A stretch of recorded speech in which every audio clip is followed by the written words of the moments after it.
E 33 minutos, a reforma tributária segue dando o que falar, viu? Mas o principal motivo que está na boca do povo é a pressa de Arthur Lira para emplacar a reforma e curtir aquela articulação política extremamente organizada no cruzeiro do Wesley Safadão. O homem já está há alguns dias de bermuda, chinelão, de boa, e quem vai conversar com a gente agora sobre isso é o deputado federal Marcel Van Hatten. Marcel, seja muito bem-vindo aqui ao Morning Show.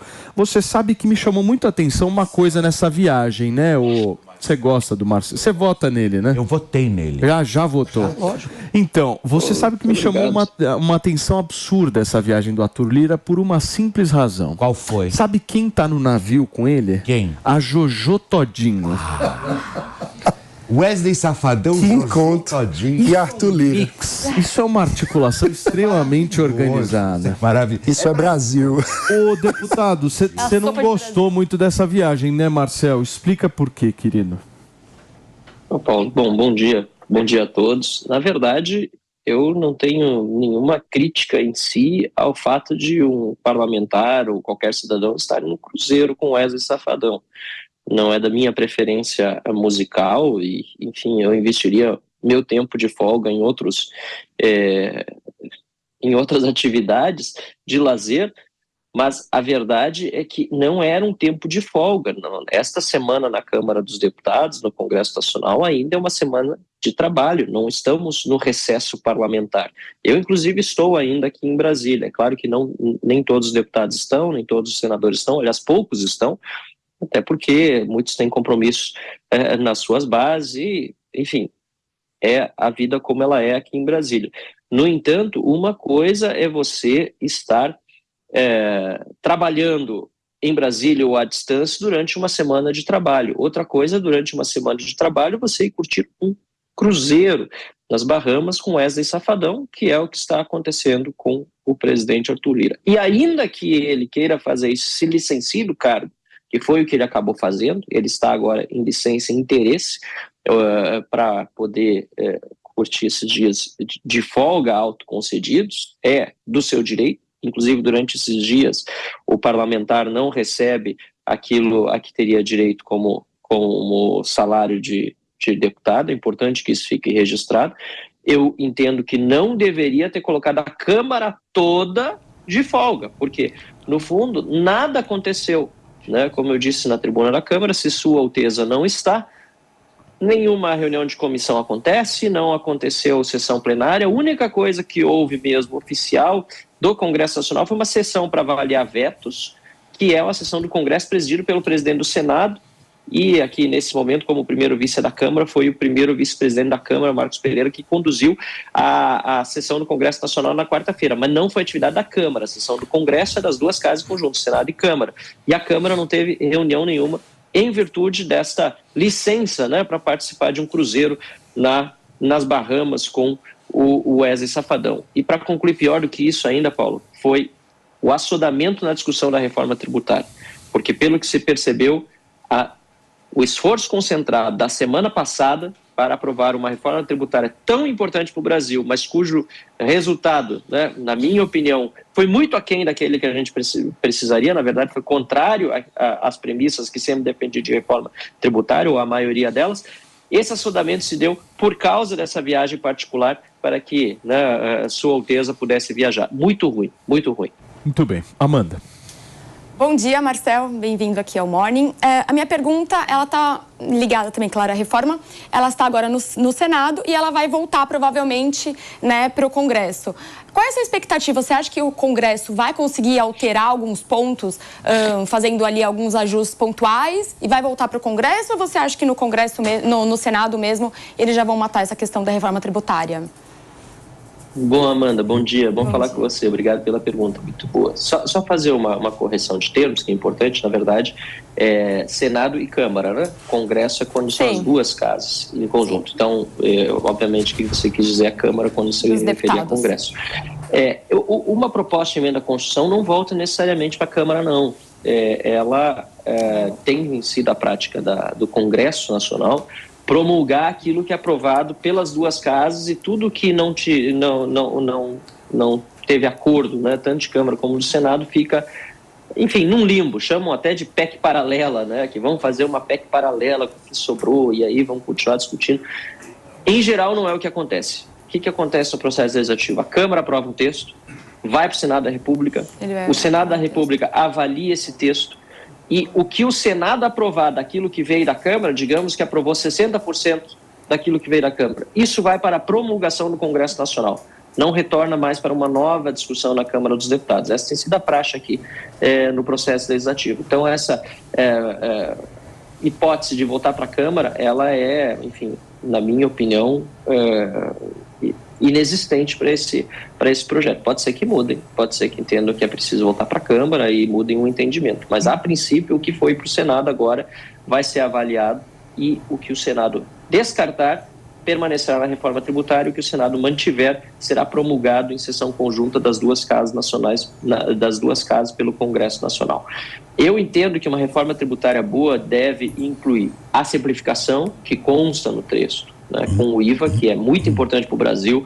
Mais de 80% dos países adotam o imposto sobre valor agregado, que simplifica muito o sistema. Nesse ponto eu não tenho discordância. Aliás, eu queria ter votado a favor da PEC se ela tivesse foco exclusivamente nisso, mas reforma tributária também tem que ter descentralização de recursos. Nós vivemos uma federação que mais parece um Estado unitário, com muito dinheiro vindo para a União e a União decidindo o que fazer com ela, e além de descentralização, nós precisamos de uma reforma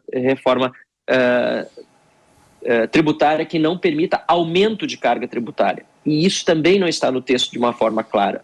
O imposto seletivo, por exemplo, pode ser uma forma de aumentar a carga tributária.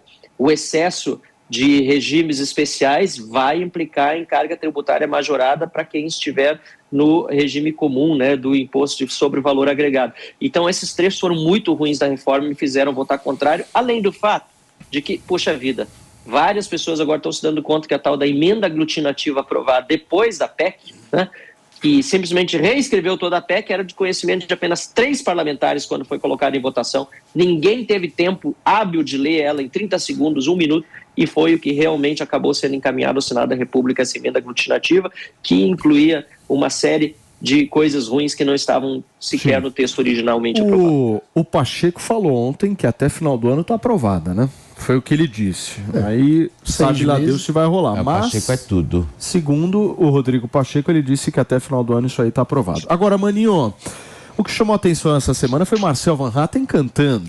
Certo, meu querido amigo? Aliás, Bob Dylan.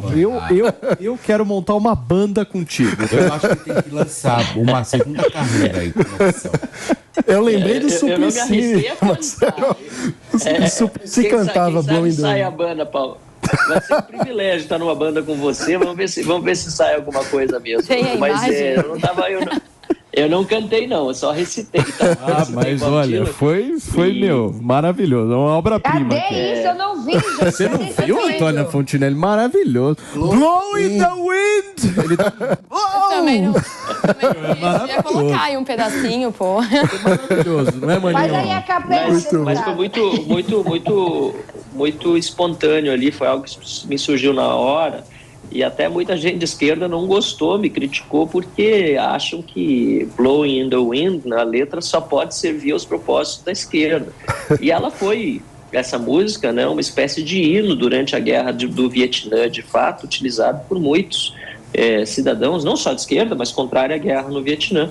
Mas ela traz um conteúdo que pode ser utilizado em quaisquer circunstâncias onde se vêem abusos e a falta de empatia das pessoas em relação àqueles que sofrem esses abusos, né? Diz a música lá, né? How many times can a man turn his head and pretend that he just doesn't see? Ou seja, quantas vezes uma pessoa pode ver as coisas, né?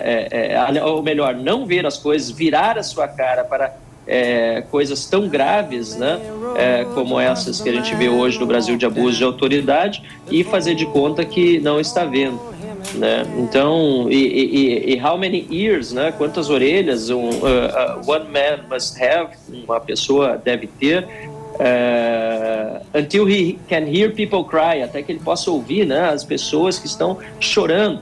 Então, esse hino é no fim, uma ode ao fim dos abusos. E aqui no Brasil a gente está vendo vários desses. E recitei, não cantei, né, essas frases. Mas isso aí é música.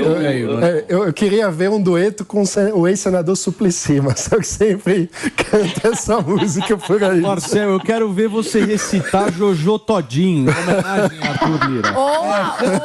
Ou Wesley Safadão, né? Ô, Marcel, canta Que Tiro Foi Esse? Que tiro foi esse? Ele vai dar um... Uau! Canta Que Tiro Foi Esse? Eu não Tinha que ser Safadão. Se tivesse, talvez não. Ô, deputado, mas retomando Rapidinho, a Marinho, discussão. nosso tempo tá apertado. Tá. Então, bem, tentar ser breve. Teria sido melhor para o Brasil se a postura da oposição na Câmara em relação à reforma tributária tivesse sido no sentido de retirar as exceções do texto no lugar de se opor à reforma como um todo? Excelente pergunta. É claro que sim. Se nós tivéssemos essa chance, nós não tivemos essa chance. O processo legislativo foi completamente desvirtuado. Me dá muita tristeza não ter votado a favor de uma reforma tributária, mas não tinha como.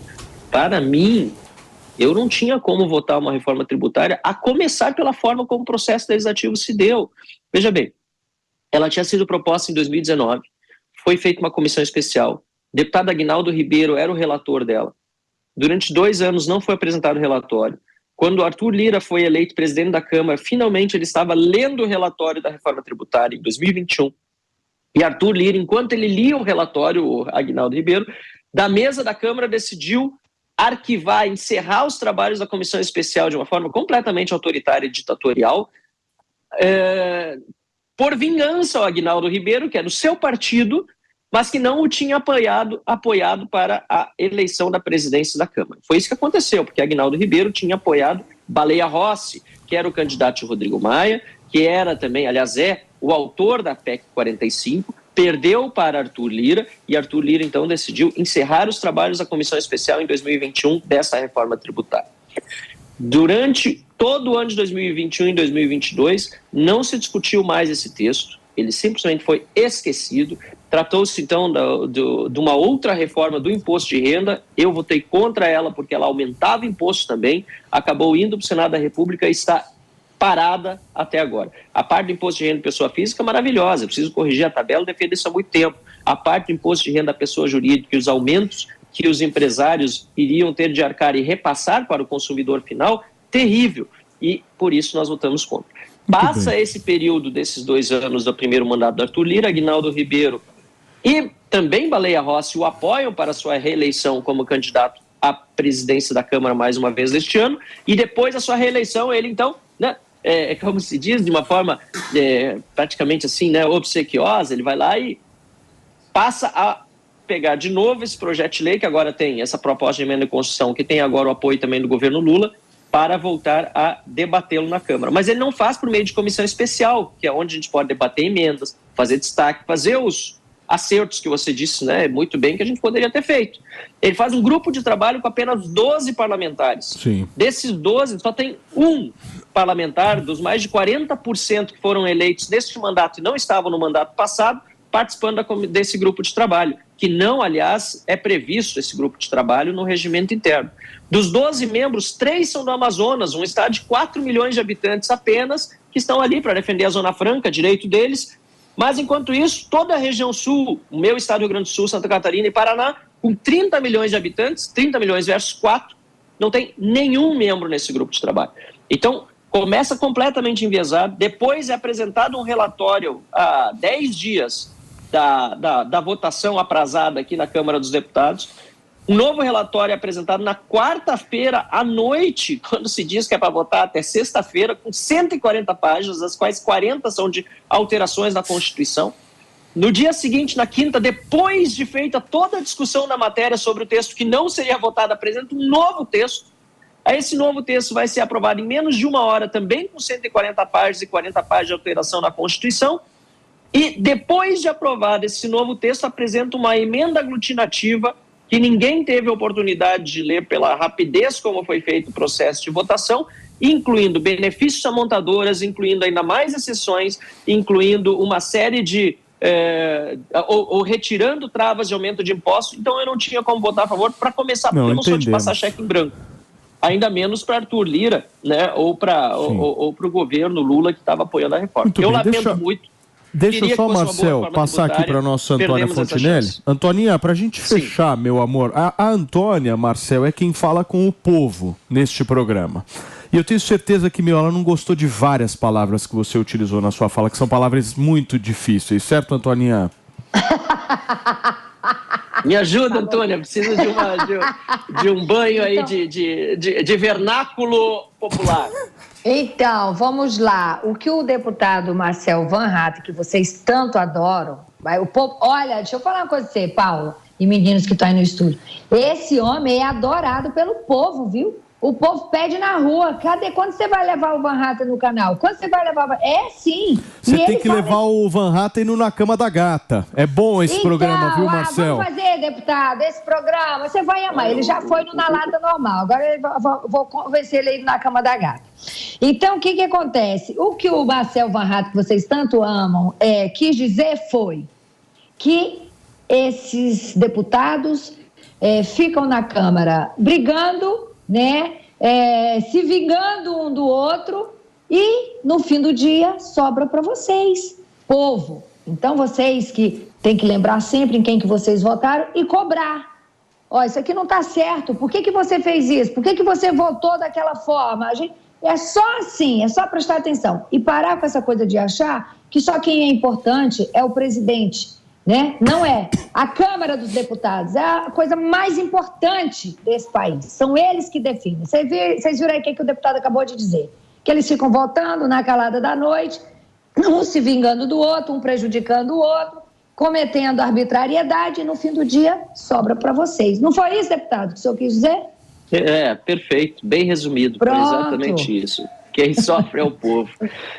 Mas aí também é responsabilidade do povo, né, Antônia? Porque, assim, quem vota para deputado é a população também. Então, tem que prestar atenção em quem está fazendo o trabalho correto, quem poderia fazer um trabalho melhor do que quem está eleito e hoje não é deputado, poderia vir para cá numa próxima eleição, prestar bem atenção nos candidatos para votar melhor. Até porque, como eu digo e repito, ninguém veio aqui para Brasília por Sedex. Até porque, se dependesse do correio, provavelmente... Não chegaria no destino. Então, é preciso lembrar que foi o voto popular que fez cada deputado e cada senador estar aqui na Câmara ou no Senado. Muito bem. Marcel, muito obrigado, querido, pela sua participação aqui no Morning Show desta sexta-feira. O nosso queridíssimo Marcel Van Hatten, vamos combinar de tocar um Blow in the Wind, certo, Fê? Você participa junto com a gente pra gente dar uma...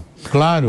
Ele vai toca no violão. Eu acho que você podia dançar. Né? Você dançaria? Você toca o violão? Boa ideia. Eu toco, meu amor. O que foi, Antônia? Cantar eu não prometo, mas o violino eu posso eventualmente trazer aí pra gente dar uma palhinha. Pronto, eu vou estar no back vocal. Eu e a Amandinha vamos estar no back vocal. O Mano vai estar, sei lá, procura aí, Mano, a sua função, porque o Elton John vai estar no piano. Você toca alguma coisa? Procura aí a sua função, mano. Marcel, você toca alguma de uma banda coisa, de qualidade? Eu toco violino, não muito bem mais, porque faz muito tempo que eu não toco, mas a gente pode dar, ensaiando antes, Marcaremos. Marcel Van Hatten aqui na programação da Jovem Pan. Obrigado, Marcel. Olha só, daqui